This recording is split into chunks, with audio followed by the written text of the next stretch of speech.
বদিউল আলম মজুমদার ভাই ফোন দিয়েছিলেন, তো কইলেন যে নির্বাচন কমিশন নির্বাচন ব্যবস্থা সংস্কার নিয়ে আপনার কোনো সাজেশন আছে কিনা।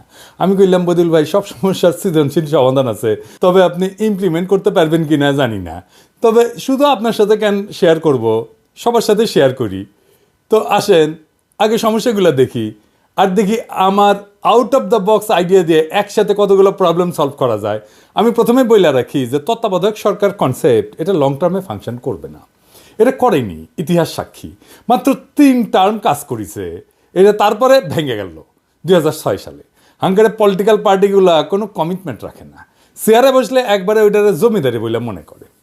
তো কোন কোন সমস্যার সমাধান আমার এই out of the box idea দিয়া সম্ভব, আসেন সেটা দেখি। 1 নম্বরে হইতেছে রাজনৈতিক দলগুলো দ্রুত নির্বাচন চায়, এই সমস্যার সমাধান দেওয়া সম্ভব। 2 নাম্বার, রাজনৈতিক দলগুলো বলে প্রফেসর ইউনূসের সরকারের ম্যান্ডেট নাই, এটারও সমাধান দেওয়া সম্ভব। 3 নাম্বার, তত্ত্বাবধায়ক সরকার ছাড়া সুষ্ঠু নির্বাচন করার যে সমস্যা সেটারও সমাধান সম্ভব। 4 নাম্বার, ধ্বজভঙ্গ উপদেষ্টা পরিষদ এটাও রিস্ট্রাকচার করা সম্ভব। 5 নাম্বার, নির্বাচনে ব্যাপক কারচুপি, ভোট কেনা বেচা, এই সমস্ত সমস্যা সমাধান সম্ভব। এইগুলো একসাথে সমাধান হয়ে যাবে। আইডিয়াটা শুনে আউলাই যায় না, আগেই বাতিল বা খারিজ করে দিয়েন না, এই সিস্টেমে ফজিলত আছে অনেক। কিভাবে হবে কাজটা আসেন দেখি। নির্বাচন এখনই শুরু হবে, মানে ধরেন 2-3 মাসের মধ্যে। সব আসনে না, মাত্র 10টা আসনে। যারা জিতে আসবে তাদের 2 জনকে উপদেষ্টা বানানো হবে, 1 জনকে স্পিকার বানানো হবে, তারাই সংসদ অধিবেশন করবে। তাদের কার্যকাল হবে 5 বছর। আবার 2 মাস পর আবার 10 জন নির্বাচিত হয়ে আসবে, তাদেরও কার্যকাল হবে 5 বছর। দরকারে নতুন স্পিকার নির্বাচিত হবে 20 জনের সংসদে, আর আরো 2 জন উপদেষ্টা যুক্ত হবে উপদেষ্টা পরিষদে। এইভাবে 2 মাস পর পর 10 জন করে এমপি ইলেকশন হবে।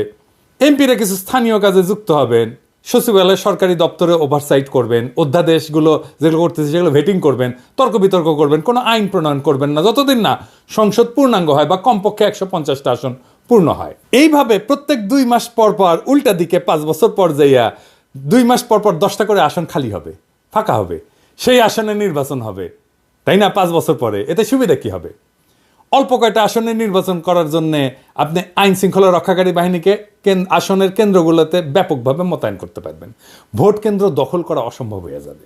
নির্বাচনী পর্যবেক্ষণ খুবই ভালোভাবে করতে পারবেন, অনেক পর্যবেক্ষক দিতে পারবেন। পুরা নির্বাচন কমিশন মাত্র 10টা আসনের জন্য পূর্ণভাবে নিবেদিত থাকতে পারবে। কম লোক দিয়ে বেশি কাজ করা যাবে। মিডিয়া ওয়াচ থাকবে দারুণ ওই আসনগুলোতে, তাই টাকা পয়সা বিলানো বা নির্বাচনী আচরণবিধি লঙ্ঘন করা প্রায় অসম্ভব হয়ে যাবে। একটা হাইব্রিড শাসন চলবে কিছুদিন, যেখানে জনগণের নির্বাচিত প্রতিনিধিরাও থাকবে এবং ক্রমাগত তাদের সংখ্যা বাড়তে থাকবে। তারা অধ্যাদেশ ভেটিং করে দিলে উপদেষ্টা পরিষদের একছত্র কর্তৃত্ব খর্ব হবে এবং একটা আলাপ আলোচনা তর্ক বিতর্ক হবে, ব্যালেন্স অফ পাওয়ার আসবে। অন্তর্বর্তীকালীন সরকার ধীরে ধীরে নির্বাচিত প্রতিনিধি দিয়ে প্রতিস্থাপিত হবে। হঠাৎ করে পরবর্তী সরকারকে দায়িত্ব নিতে হবে না, তাদের একটা প্রস্তুতি থাকবে। দ্রুত নির্বাচন দিতে হবে, এটা শুনতে হবে না প্রফেসর ইউনূসকে, নির্বাচনের মধ্যেই শুরু হয়ে যাবে। এই সরকারের ম্যান্ডেট নাই, এই অভিযোগে শুনতে হবে না।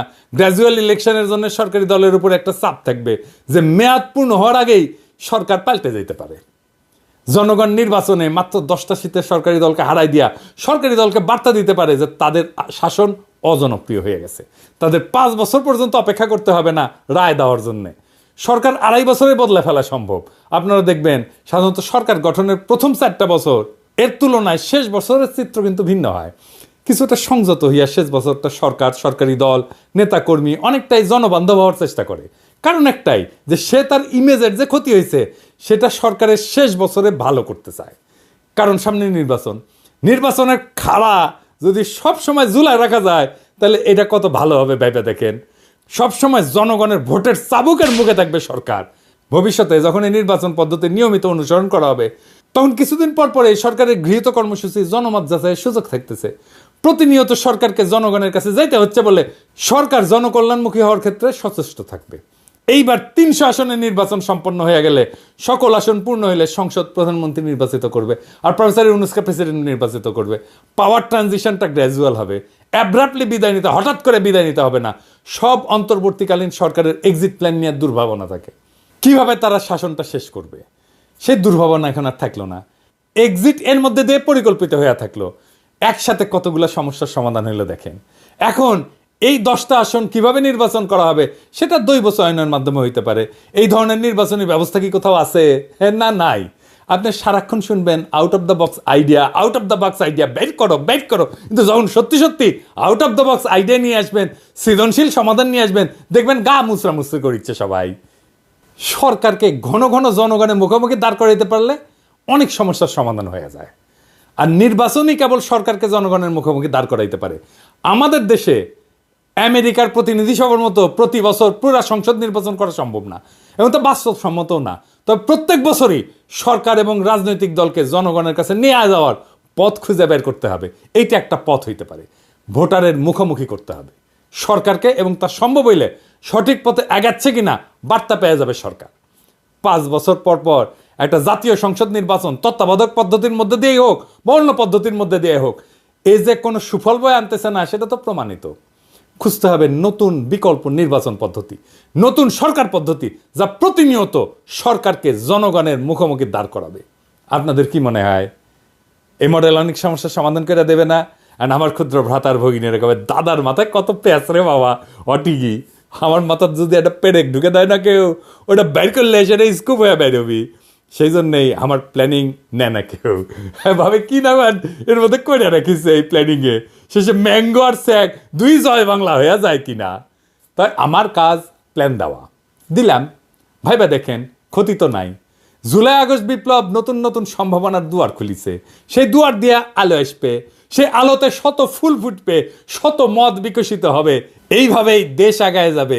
নতুন দেশের পথে আমরা অল্প অল্প করে আগাইতে থাকবো, এবং সেটাই হবে বিপ্লব। ইনকিলাব জিন্দাবাদ।